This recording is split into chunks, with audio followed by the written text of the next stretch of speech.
Good morning and welcome to the Campbell's second quarter fiscal 2025 earnings conference call. Today's conference is being recorded. All lines will be muted during the presentation portion of the call, with an opportunity for questions and answers at the end. If you would like to ask a question, please press star 1 on your telephone keypad. I would now like to turn the call over to Rebecca Gardy, Chief Investor Relations Officer at Campbell's. Please go ahead. Good morning and welcome to Campbell's second quarter fiscal 25 earnings conference call. I'm Rebecca Gardy, Campbell's Chief Investor Relations Officer. Joining me today are Mick Beekhuizen, Chief Executive Officer, and Carrie Anderson, Chief Financial Officer. Today's remarks have been pre-recorded. Once we conclude the prepared remarks, we will transition to a live webcast Q&A session. The slide deck and today's earnings press release have been posted to the Investor Relations section on our website, thecampbellscompany.com. Following the conclusion of the Q&A session, a replay of the webcast will be available at the same location, followed by a transcript of the call within 24 hours. Slide 2 outlines today's agenda. Mick will provide insights into our second quarter performance as well as our in-market performance by division. Please recall that effective first quarter fiscal 25, we are using Circana MULO Plus for in-market data. Carrie will then discuss the financial results of the quarter in more detail and review our guidance for the full fiscal year 25. As we noted in this morning's press release, the company's guidance does not reflect any impact from the imposition of import tariffs by the U.S. and potential retaliatory actions taken by other countries as the tariff and trade environments are rapidly evolving at this time. On our call today, we will make forward-looking statements which reflect our current expectations. These statements rely on assumptions and estimates which could be inaccurate and are subject to risk. Please refer to slide 3 of our presentation or our SEC filings for a list of factors that could cause our actual results to vary materially from those anticipated in the forward-looking statements. Because we use non-GAAP measures, we have provided a reconciliation of each of these measures to the most directly comparable GAAP measure in the appendix of our presentation. And now it is my pleasure to turn it over to Mick Beekhuizen, our new Chief Executive Officer. Mick? Thanks, Rebecca. Good morning, everyone. Before I review our Q2 results, I want to start by expressing how honored and energized I am to lead the Campbell's team as CEO and accelerate the strategy that has been fueling our performance. Having helped shape Campbell's strategy since joining the company in 2019, most recently as president in our Meals and Beverages division, I'm committed to building upon the strong foundation we have in place. That starts with our talented people who are engaged, accountable, and committed to winning. We have the best portfolio in the industry with category-leading brands in both divisions. These brands are important to our customers and highly relevant to our consumers. I am confident that we are well prepared to deliver top-tier performance. Similar to the first quarter, our Q2 earnings performance was in line with our expectations despite the dynamic operating environment. Unfortunately, the anticipated recovery of some of our snacks categories did not materialize during the quarter, and as a result, our top line was slightly below expectations. We continued to invest behind our brands, resulting in good overall in-market results with an aggregate stable market share. 10 out of our 16 leadership brands grew or held share in the quarter, a testament of the overall strength of our leadership brand portfolio. Going into the second half of the year, we are focused on maintaining the momentum within our Meals and Beverages division, while in our Snacks division, we are focused on successful innovation, select brand support, and price pack architecture to meet consumer needs. From an operational perspective, we continued to make substantial progress on the Sovos integration and advanced various cost savings initiatives throughout the organization. On the flip side, our snacks margin fell short of our expectations, driven by unfavorable mix and some operational headwinds in our fresh bakery business during the important holiday period. We are actively addressing both areas and, combined with a normalization of our commercial support, we expect our snacks margin to improve sequentially throughout the second half of the fiscal year. As reported in our press release this morning, we updated our full-year guidance to reflect the slower-than-anticipated recovery of our snacking categories impacting the outlook for our second half. We are committed to investing in our brand portfolio while accelerating certain cost savings initiatives to manage through the current consumer environment. We expect organic net sales to be in the range of down 2% to flat, adjusted EBIT of +3% to +5%, and an adjusted EPS range of $2.95 to $3.05. Carrie will provide more details in a moment. This updated guidance does not reflect any impact on our business from tariffs or other regulatory changes. This is a fluid situation, and we are working through mitigation plans for a variety of scenarios. Overall, we have work to do, but I feel confident in our plans for the second half. We have a strong brand portfolio supported by great talent that's focused on delivering results by partnering with our customers and meeting consumer needs. Now let's turn to key highlights from our second quarter results. Turning to slide 6, we delivered 9% growth in net sales, reflecting the contribution from Sovos. Organic net sales were down 2%, driven by relatively consistent performance within meals and beverages and weaker than anticipated snacking categories amid a competitive environment. Importantly, volumes in the second quarter remained flat, marking the fourth consecutive quarter of flat or increasing volume for the total enterprise. Adjusted EBIT increased 2% versus prior year, and adjusted EPS was 74 cents. The Sovos acquisition was slightly accretive to adjusted EPS in the quarter. Turning to slide 7. In Q2, we saw stable performance with total company leadership brands flat on consumption, while the majority grew or held share. As a reminder, our leadership brands represent approximately 90% of our enterprise net sales. Our meals and beverages leadership brands continued to demonstrate their strength, with dollar consumption up 1%. 7 of 8 leadership brands grew or held share in the second quarter, and although Swanson broth consumption continued to grow during the quarter, the modest share decline was driven by the anticipated private label recovery. In snacks, we made progress versus Q1 from a share perspective in a couple of key areas, such as Pepperidge Farm cookies and, although still down year-over-year, Snyder's of Hanover pretzels. Similar to the first quarter, total snacks consumption for our leadership brands was down about 1%. We have a strong differentiated portfolio of brands within our snacks division, and while we need to continue to evolve with the consumer, they provide a strong foundation for long-term growth. As shown on the next page, consumers continued to turn to some of our key brands during the holidays, driven by strong in-market support, including our successful side season cooking and holiday cookie campaigns. Although dollar consumption for our holiday-focused brands was flat during the period, dollar share increased by 30 basis points.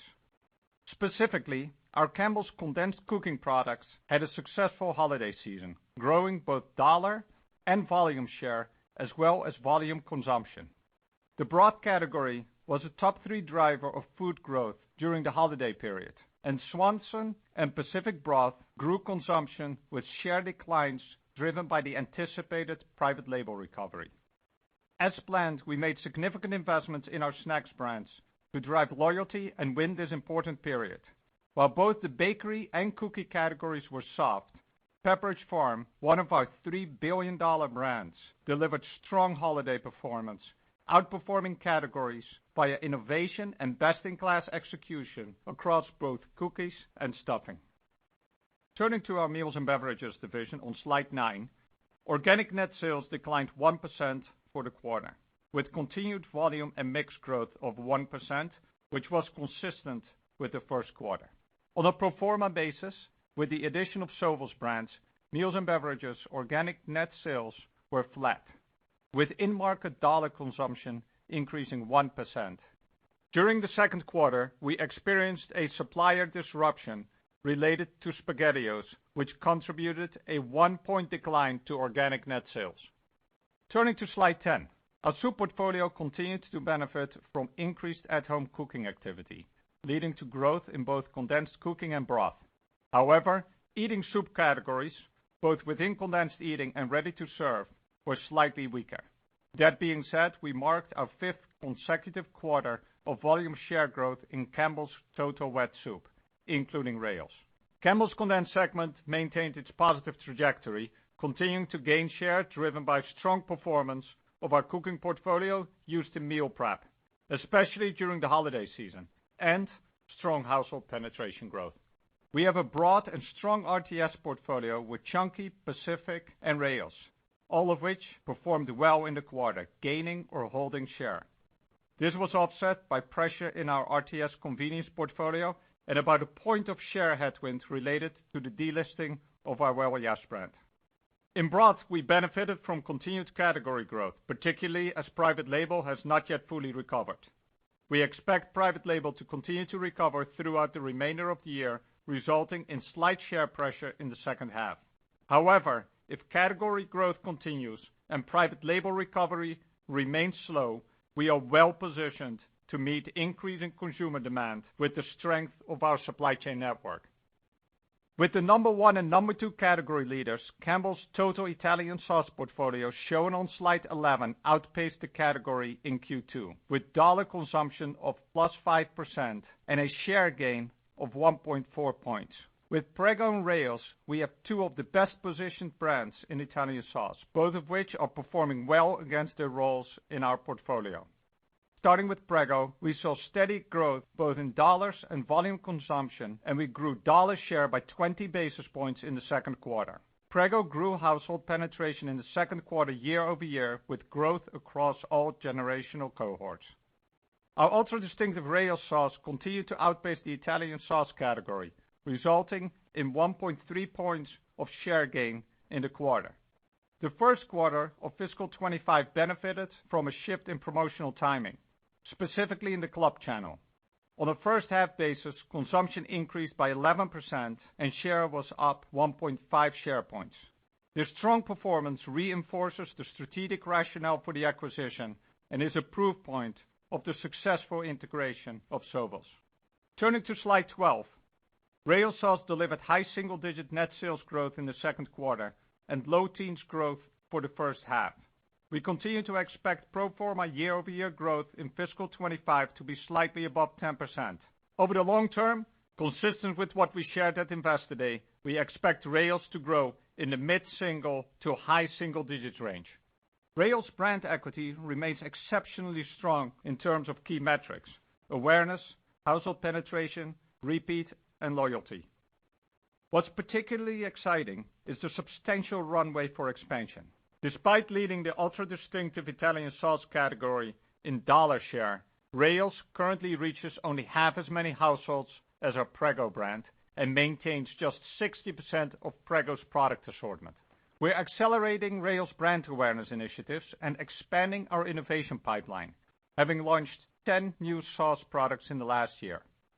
You may have seen the latest activation, which brings consumers along the Rao's homemade journey to experience what makes each jar of Rao's so special and is a major point of difference from our competitors in the ultra-distinctive space. Millennial household adoption continued to surge at more than twice the category pace, reinforcing our conviction in Rao's long-term growth. The compelling value proposition of Rao's compared to mainstream Italian takeout continues to fuel incremental growth, allowing the brand to source volume from a significantly larger addressable market across a broad range of consumer income levels. With our strategic growth initiatives firmly in place, we remain confident in Rao's becoming our next $1 billion brand. Now let's turn to our snacks portfolio.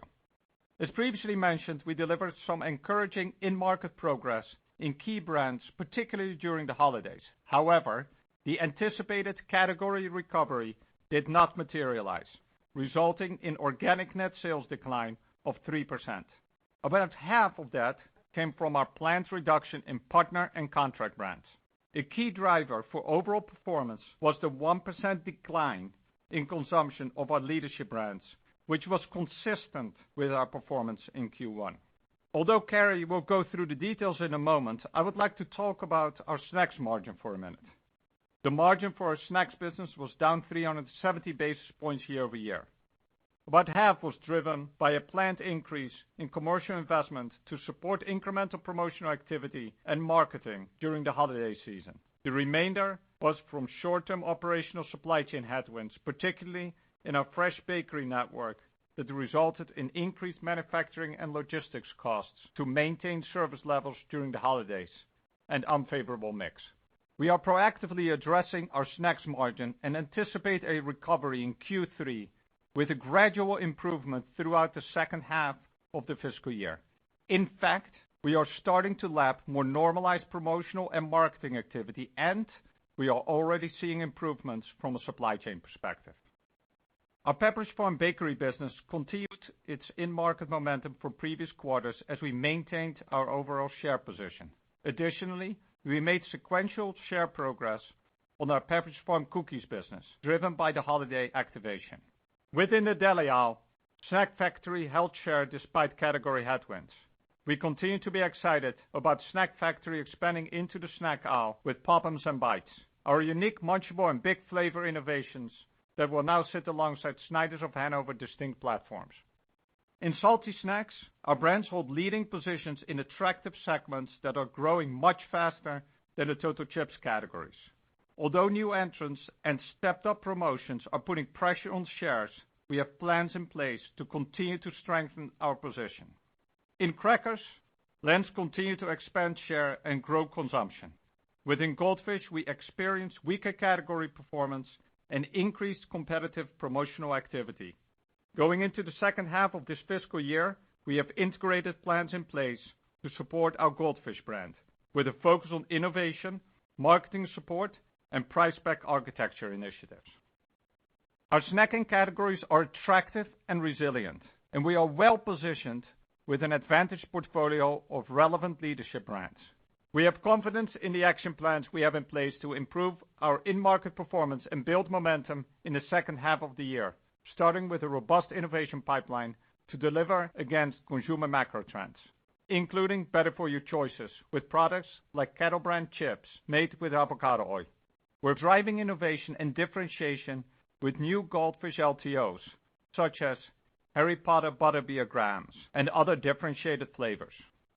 We are also strategically expanding accessibility and enhanced value across our snacks portfolio by introducing new pack sizes and price points that provide consumers more choices for their favorite snacks, from Pepperidge Farm Chessmen and Mini Nantucket cookies in single-serve multi-packs to Goldfish in small size packs, offering an attractive opening price point.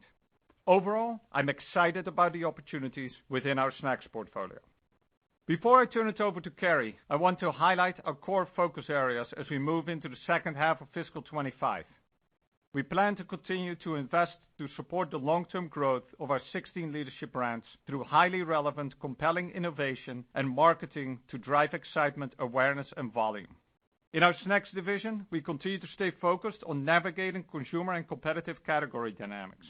Specifically, in the second half, we are focused on select brand support, successful innovation launches, and some price pack architecture to stabilize our top line by the fourth quarter while we sequentially improve our snacks margin.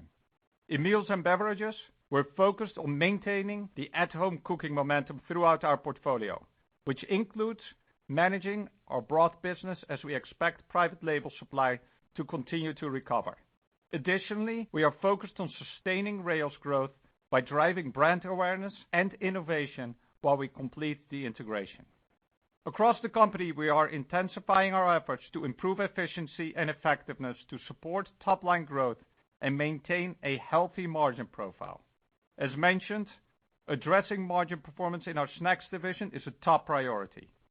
Finally, we remain steadfast in our disciplined capital allocation strategy, ensuring we balance growth investments with shareholder returns as we navigate the dynamic consumer environment.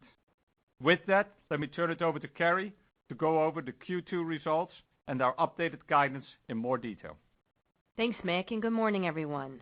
Our second quarter adjusted EPS was in line with our expectations, despite the dynamic operating environment Mick discussed earlier.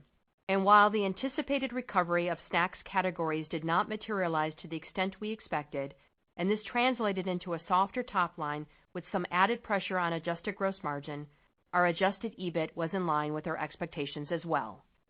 Reported net sales increased 9%, driven by the strong sales contribution from Sovos. Organic net sales, excluding the impact of the Sovos acquisition, the Pop Secret divestiture, and currency, decreased 2%. Adjusted EBIT increased 2% due to the contribution from the acquisition, while adjusted EPS declined 8% to 74 cents due to higher interest expense from higher debt levels. The impact of the acquisition was slightly accretive to adjusted EPS in the quarter, which continued to exceed our expectations. Turning to slide 19, as mentioned earlier, organic net sales for the second quarter were down 2% due to planned net price investment of 2% in support of the holiday season with flat volume and mix. Sovos contributed 13 percentage points to reported net sales growth. On slide 20, second quarter adjusted gross profit margin declined 100 basis points, with margin in the base business down 60 basis points and a 40 basis point impact related to the acquisition. Base business margins were impacted by cost inflation and other supply chain cost and unfavorable net price realization, partially mitigated by productivity improvements and cost savings initiatives. Through the second quarter, we have delivered approximately $65 million of total savings under the $250 million cost savings program announced at our Investor Day in September 2024. Turning to slide 21, the total combined dollar spend on adjusted marketing and selling expenses and admin expenses increased compared to the prior year, primarily reflecting the integration of Sovos. However, these combined expenses remained flat as a percentage of net sales to the prior year. Within adjusted marketing and selling expenses, advertising and consumer promotion expense increased 25%. Adjusted administrative expenses decreased 2%, driven by the benefits from cost savings initiatives, partially offset by the impact of the acquisition. As shown on slide 22, second quarter adjusted EBIT increased 2%, primarily due to higher adjusted gross profit, partially offset by an increase in adjusted marketing and selling expenses. On slide 23, adjusted EPS decreased 8% to 74 cents, as adjusted EBIT growth was more than offset by higher interest expense, primarily related to the acquisition. Turning to slide 24, Meals and Beverages reported a 21% increase in net sales growth due to the contribution of the acquisition.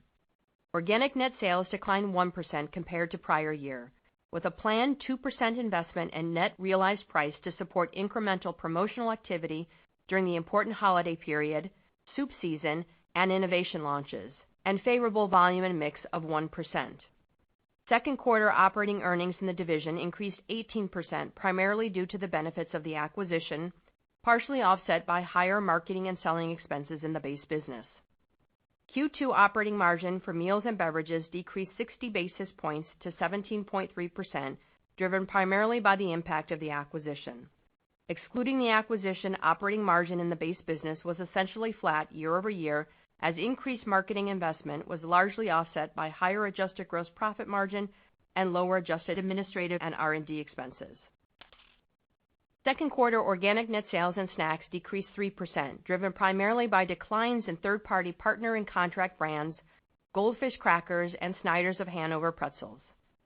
Sales were impacted by lower net price realization of 1% and volume and mix declines of 2%. About half of the sales declines were the result of lower third-party partner and contract brand sales.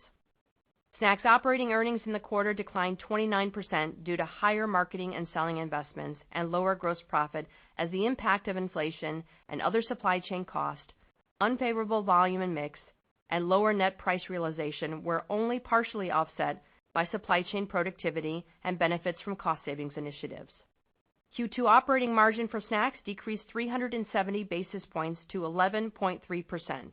Roughly half of the margin decline compared to the prior year was driven by planned increased promotional and marketing investments to support our brands during the critical holiday season.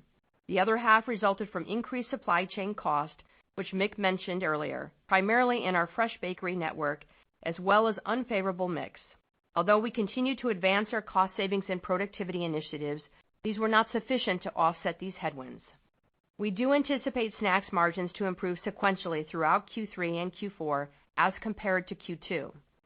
Supply chain costs have already shown improvement since the beginning of the calendar year. Marketing spend as a percentage of sales is expected to decrease post the holiday period, and we will have easier net price comparisons and expect a more favorable mix, particularly in Q4. Additionally, we are focused on driving SG&A efficiencies to further support margin enhancement going forward. Turning to slide 26, we generated $737 million in operating cash flow in the second quarter year-to-date, an 8% increase from the prior year period. Capital expenditures were $211 million year-to-date and reflect investments to support growth, asset sustainability, and initiatives to drive productivity, cost savings, and enhance business capabilities. We also remain committed to returning cash to our shareholders, with $227 million of dividends paid and $56 million in anti-dilutive share repurchases year-to-date. Our net debt to adjusted EBITDA leverage ratio at the end of the second quarter was 3.7 times, reflecting the financing of the Sovos acquisition, which is similar to our ratio at the end of the first quarter. We'll remain committed to investment-grade ratings, and our goal is to return to our 3 times net leverage target in fiscal 27. At the end of the second quarter, the company had approximately $829 million in cash and cash equivalents and approximately $1.85 billion available under our revolving credit facility. Based on year-to-date performance and the slower-than-anticipated recovery in some snacking categories, we are updating our full-year fiscal 2025 guidance. Our updated guidance also reflects the divestiture of noosa, which was completed on February 24th. As Mick mentioned earlier, our guidance does not incorporate any impact that may result from tariffs or other regulatory matters.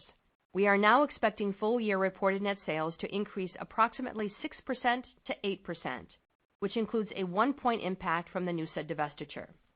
Full-year organic net sales is expected in a range of down 2% to flat, excluding the 53rd week. The lower organic net sales expectation is a result of a more muted volume mix contribution in the second half, following the weaker-than-anticipated recovery in snacking categories in the second quarter. As a reminder, Sovos moves into organic growth in mid-Q3, and our base meals and beverages business will be cycling the broth net sales benefit in fiscal 2024, resulting from private label supply constraints. We expect adjusted EBIT growth of 3 to 5%, inclusive of the impact of the divestiture of noosa. While the slower recovery in snacking categories has translated into lower top line for the full year, we are driving additional momentum in our enterprise cost savings initiatives to help mitigate some of this pressure on earnings and margin. As a result of our strong year-to-date performance, we are increasing our cost savings expectations for the full year from $90 million to $120 million. This includes savings from the integration of Sovos and several previously discussed network optimization projects across both divisions.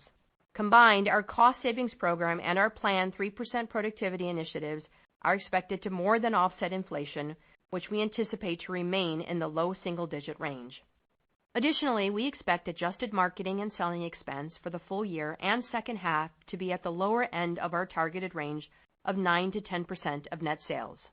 Adjusted earnings per share is now expected to be in a range of $2.95 to $3.05, inclusive of the 1-cent dilutive impact of the divestiture of noosa. Full-year net interest expense is expected to be between $325 million to $330 million, reflecting the benefit of the after-tax proceeds from the noosa divestiture, which will be used to reduce debt. At the midpoint of our guidance range, we expect second-half organic net sales growth to sequentially improve from Q2, turning positive in the fourth quarter, and we would expect second-half adjusted EPS to be more equally distributed, excluding the 53rd week. Finally, capital expenditures are expected to be approximately 4.7% of net sales, a slight change to reflect cash timing. To wrap up, we believe in the strength of our portfolio and our ability to continue to execute our strategic priorities. Looking ahead, we are focused on the elements within our control. We are committed to a balanced, disciplined approach to protect and expand our market-leading positions across both divisions while maintaining operational excellence and delivering continued cost savings.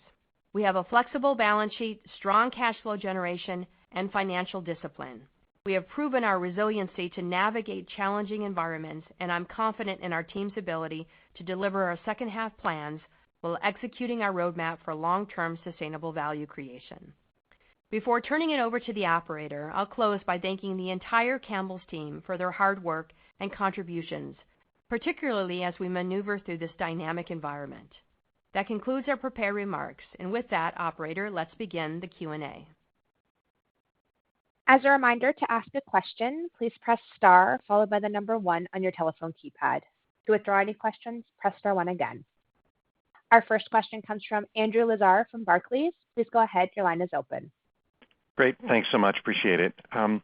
Mick, as we think about the fiscal second half, I guess I'm trying to get a better sense of sort of what actions are specifically driving the lower profit outlook, really with an eye towards understanding if the revised guidance is sort of giving the company enough room to get snacks back on track, in the context of a slower sort of category rebound and more competitive environment.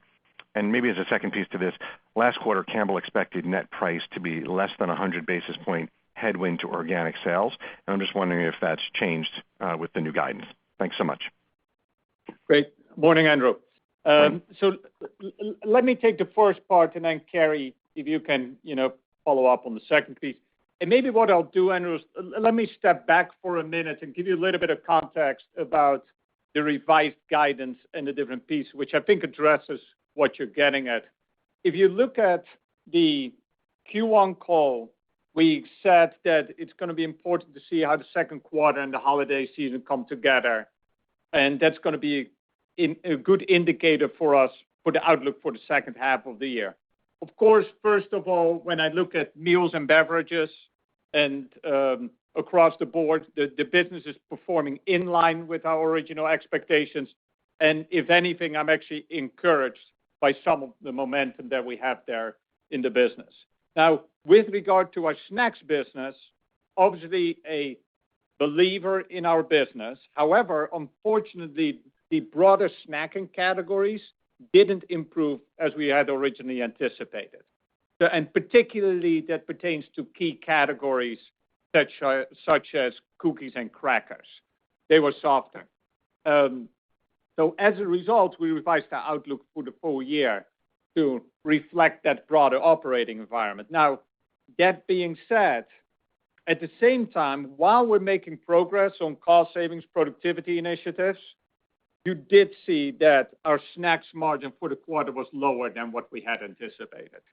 And although I believe we're going to continue to make sequential progress on the snacks margin, I don't think we'll achieve the margin level that we previously communicated for the year, which gets a little bit back to your question. So if you then look at our midpoint of our EPS guidance range, excluding Noosa, we're down about 16 cents, which with a reduction in interest expense results in an EBIT reduction of about $80 million. I'll call $60 million of that is driven by the snacks top line reduction of give or take $200 million. And that translates in, if you take a 30% gross margin, in about $60 million of EBIT. At the midpoint, we are assuming that the top line growth within our overall business is going to sequentially improve from Q2 and then turn positive in the fourth quarter. Now, the other $20 million of the $80 million of EBIT reduction is the net effect of a reduction in our snacks margin outlook for the full year and incremental cost savings initiatives. So, and regarding our snacks margin, although we're still expecting to make sequential progress, I now expect that margins will be more in that 13.5% range for the full year.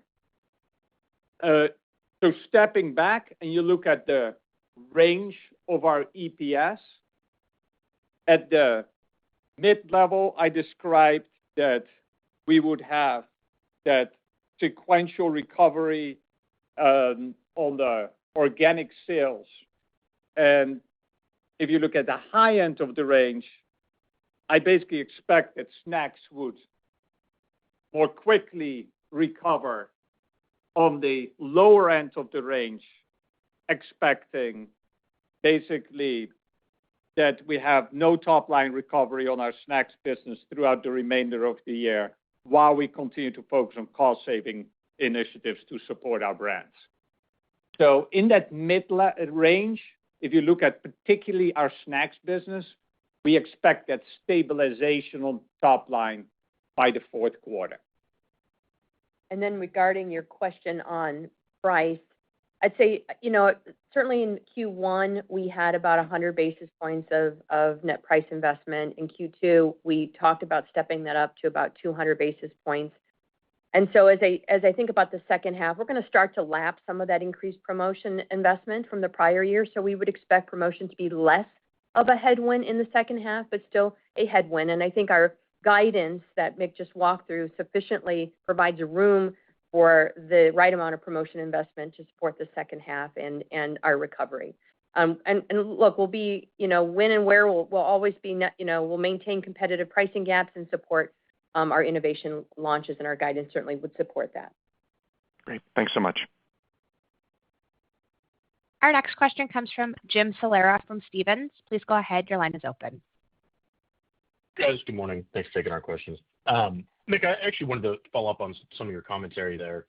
So could you maybe walk us through, what you're assuming for the consumer recovery in the back half of the year? And if I think about the mix of where potential outperformance, underperformance could come from in snacks, would it be that the category improves and you guys kind of improve alongside the category, or there's opportunity with some of the innovation that you have and maybe some of the promotional activity you have to gain share even if the category remains softer? And maybe as like a second piece to that, on slide 7, Goldfish was one of the brands that I believe did not grow or hold share, and you spoke to some of that in the prepared remarks.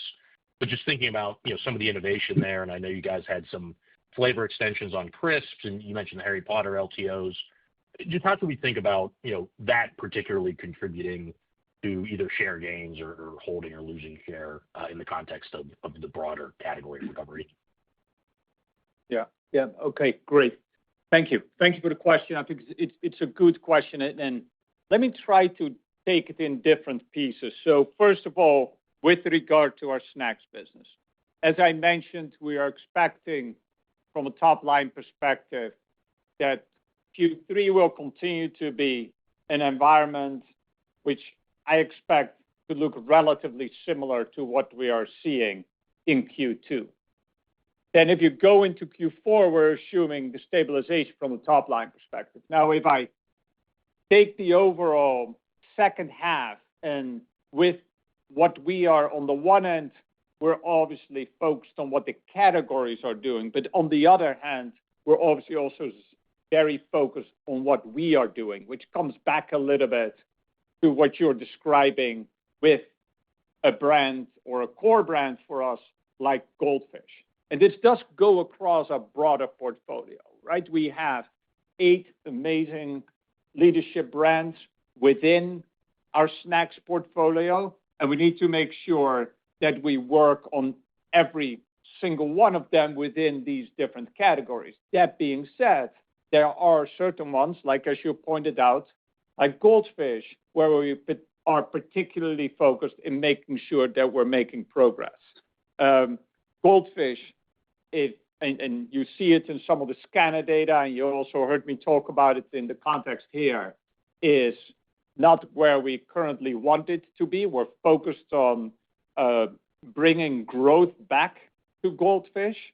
Goldfish is highly relevant, and I think the team has great plans in place for the broader portfolio of snacking brands, but then also Goldfish specifically. And when I look at Goldfish, it's really coming back to, on the one end, making sure that we have that proper support in place that the team is currently working through, whether it's on the one hand in and around the promotional support in the marketplace. Barry talked a little bit about that. The team is working through that. And then on the flip side, of course, making sure that we get the Goldfish message out there, which really resonates with the consumer. And as a result, that support is going to be very important. Now, at the same time, the team has, as you described, some great innovation that is currently coming into the marketplace. And we're putting a lot of time and energy behind it to make sure we are executing it to its fullest extent. Now then, finally, when I think about value, which is a important component in the current consumer environment, and we obviously see it across our broader Campbell's portfolio, but right now maybe even a little bit more pronounced on the snacking side because of its discretionary nature. We need to make sure that we have the right price points in the marketplace for the right occasion or the right purchase occasion. That then also comes back to price pack architecture. And that's one of the other areas that you see within our broader snacking portfolio, but it also then comes to fruition within Goldfish and making sure that we have this proper entry point into Goldfish as a brand or the cracker category. Okay. I appreciate the detail. I'll hop back in the queue. Our next question comes from Ken Goldman from JP Morgan. Please go ahead. Your line is open. Hi, thank you. On snacking, just in light of some of the top-line challenges, as well as your comment that the margin will be down, this year, how confident are you that you can still achieve your target of 17% in fiscal 27? And maybe more importantly, how confident are you that 17%, regardless of the timeline, is still a reasonable goal, as we look ahead into future years? Thank you. Yeah. Thank you, Ken. When I look at the snacks margin and particularly where we're currently at, of course, so maybe just first of all stating what might seem obvious is the Q2 level is not where we should be, will be, and are going to be going forward. And I think we laid that out pretty in a lot of detail in the prepared remarks. But when I look forward and with where we're at, focus on that sequential improvement going into the second half, various reasons to believe. I know the team is all over that. Of course, we're working through some of these operational challenges, but at the same time, the team is also identifying continued savings. Obviously, ending the year at a lower level than we had originally where we wanted to be. That being said, as I step back and I look at the different building blocks that we had identified in the past and we stay focused on, whether it is our broader network that we've been working on, including the DSD, as well as some of the mix improvements, I still believe that these different building blocks are there in order to improve our overall snacks margin, while we also continue to support our brands. So that's another key reason for us that we're continuing to stay very focused on it. So putting all these different pieces together, I'm still confident that we're going to see a positive trajectory towards that 17%. I think to your point in and around timing, I do agree that with where we're currently at, it feels a little bit like you're pushing that a little bit back. And I think we're going to learn a lot about the overall environment that we're operating in from a snacks perspective in the next 6 months. And that is going to be really important, and it's going to inform us also going into fiscal 26 to make sure that we support our brand portfolio for long-term value creation. Just to pick up on what Mick said, in terms of if you go back to some of our comments around Investor Day, we did outline a lot of those drivers and margin. And to Mick's point, those building blocks are still there. A key one is around favorable mix that should lead to margin expansion around growth in the leadership brands. And with a lower scale brand, so your partner contract brands will be coming down over the next few years relative to the growth in leadership brands. That will be a mixed driver along with what Mick talked about in terms of network optimization and our DSD optimization as it relates to both the warehousing logistics piece, but also as we talked about the route optimization pieces that we talked about last year. So all of those things are there. Obviously, we've got some short-term pressure that top-line pressure that's putting that pressure on the margin right now, but all of those levers are still there. Can I ask a very quick follow-up, and thank you for that. Rayo's, you Yep. kept your guidance. The data has been decelerating in both 1 and 2 year bases or on those bases. How comfortable are you with the rate of change in consumption? I mean, obviously you seem to be pretty comfortable just given that you reiterated, but how should investors think about what we're seeing from some of the syndicated and alternative data out there for that brand? Yep. Ken, thank you for asking the question because we are obviously also very focused on making sure that we continue to grow Rayo's. Also because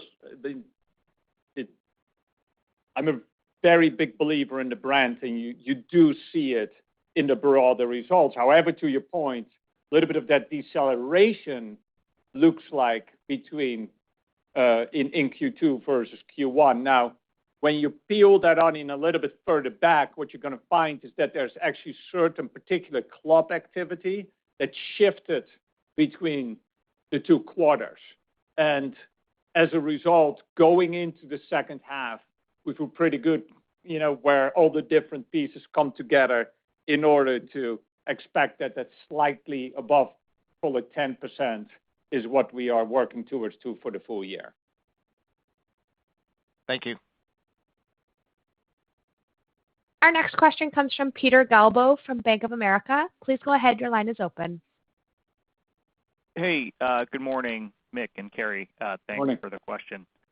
I wanted to circle back on the EPS cadence for the back half of the year.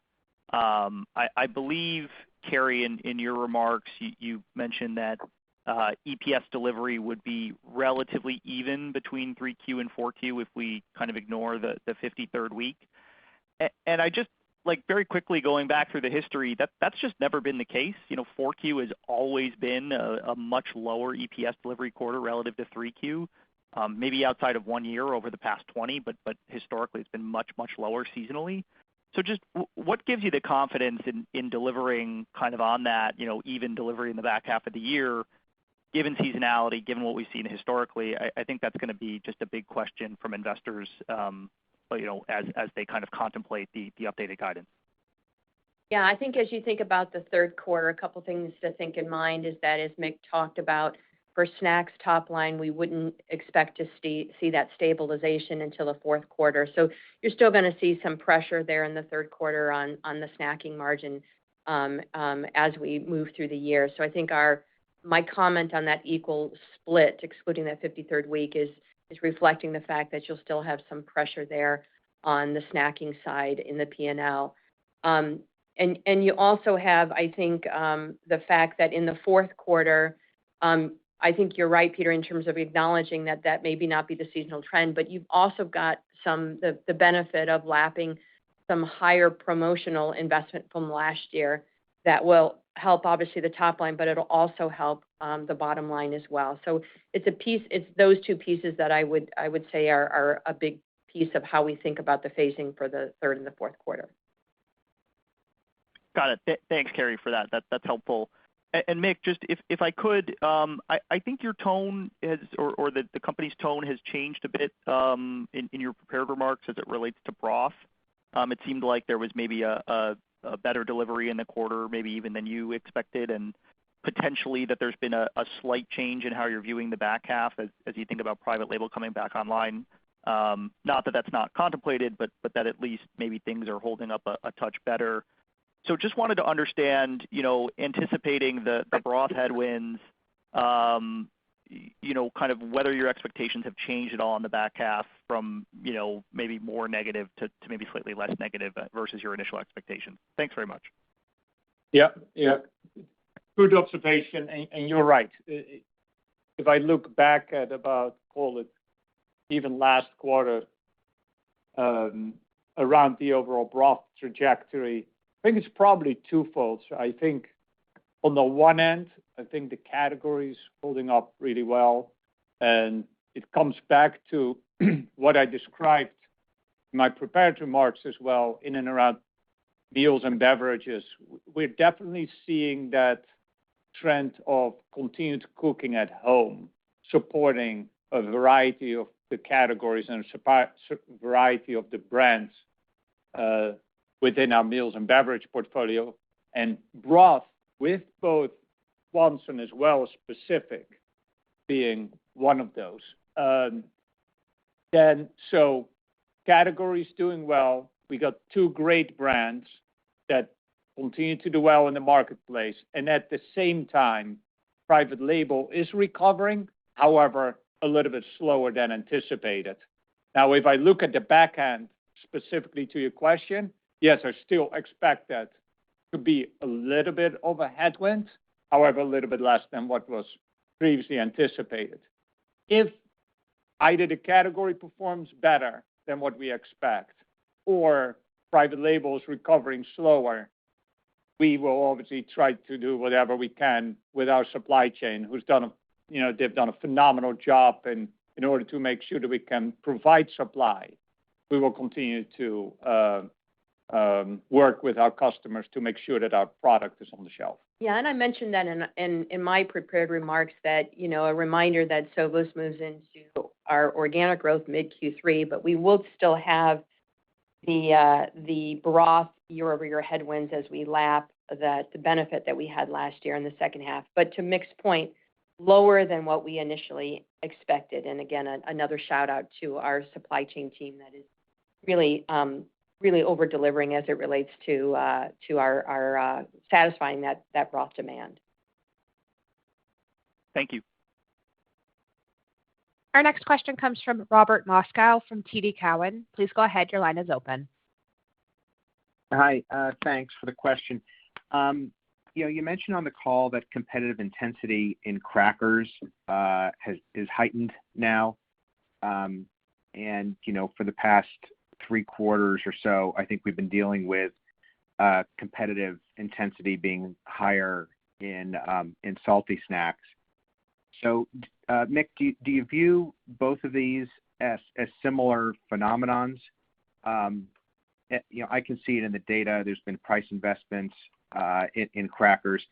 Do you need to make similar investments for Goldfish to keep up with that? And should we be thinking about kind of a bit of a reset for the Goldfish margin as a result? Yeah. So thank you, Rob, for the question. So first of all, of course, with regard to salty, you're right. It is a competitive category. We have experienced that for a couple of quarters. That being said, we have a couple of highly differentiated brands that are leaning a little bit more towards the better for you proposition in that particular category. And it's something that we are going to continue to build upon, specifically with regard to some of the innovation. And I mentioned that also in my prepared remarks. The categories that, call it like subcategory within salty as a result that we are participating in is a category that has a little bit of tailwind. So I feel pretty good about it. Now, that being said, back to what I said earlier around price pack architecture and making sure that we have proper attractive value proposition. That's probably the second thing that we think a lot about, and making sure that we, as a result, provide that our product at the proper price points, including entry price point for the consumer in salty. So salty, long story short, differentiated brands in combination with attractive innovation that plays right into some of those consumer needs. And then we need to make sure that we focus on the price pack architecture aspects to provide that value to the consumer. If I then go to crackers, I think crackers is a little bit of a different dynamic. So first of all, we have actually 2 brands within crackers. We have obviously Lance. Lance is doing well, and I think it is a brand that's obviously a little bit in the background, but it provides an attractive entry price point. It is great value for the consumer, and on top of it, it provides that portable protein proposition that consumers are looking for. So when I look at Lance, I mean, we've grown consumption there. Share has been relatively flat, but I know the teams are working hard to continue to get more out there in and around Lance. Then from a Goldfish perspective, to your point around what are we doing on that, as I mentioned earlier, that is a key focus area for us because it is a core brand for us. It's really important to make sure that we get Goldfish back to growth. And I don't look at it as or let's put it this way, I look at it much more as like we need to really continue to reiterate our overall Goldfish proposition, which is very attractive. Goldfish is a brand that is generally well positioned, has grown with its core consumer. Yes, we are starting to lapse some of that crisps launch from last year, which obviously did really well. That's something that we're going to manage through. But the core Goldfish proposition is an attractive proposition that we need to continue to reiterate. Now, at the same time, back to your point around competitive intensity, we do need to make sure that we have the proper level of promotional activity, and that's what the team is currently working through. And that also comes back to having a proper entry price point, which is that reference to the price pack architecture that I had earlier. So a lot of call it like moving pieces there, but I know the team is all over it, and obviously Goldfish is a core brand for us to make sure that we're successful there. Okay. Can I ask a quick follow-up? Have you started doing any math on what the tariff environment might mean for your steel can costs? I know it was an issue several years ago, and these tariffs are even more substantial than that. So would it pass through in terms of like price surcharges from your supplier Rob. You know, of course, maybe I'll actually talk a little bit more broadly about tariffs because it sounds like you dealt with some of this with Campbell's in the past, but kind of if I look at this particular situation, it's obviously evolving. It's multifaceted. It's on the one end, we have the country tariffs with both, Canada and Mexico specifically for us, and then also some of the proposed steel and aluminum tariffs. And then there might even be additional tariffs that we are obviously closely monitoring the situation and making sure we develop plans if they were to come to fruition.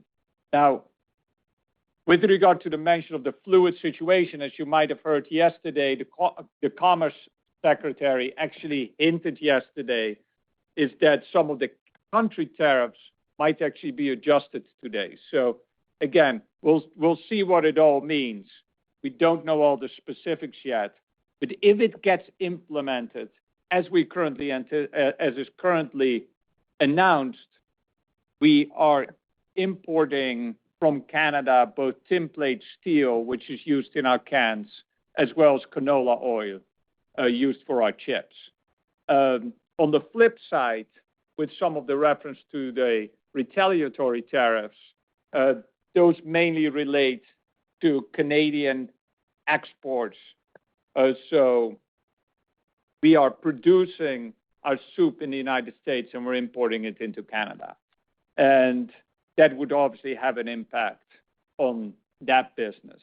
Now, from a mitigation perspective, we're closely working with our suppliers to mitigate potential impact. At the same time, depending on how long these tariffs would be in place, as well as the extent of the tariffs, we might need to take other actions. And that could include, for instance, pricing for some of our products. Now, that being said, I'm obviously going to be very focused to make sure that we provide a good value to our consumers. We are out of time for questions today. This will conclude today's conference call. Thank you for your participation. You may now disconnect.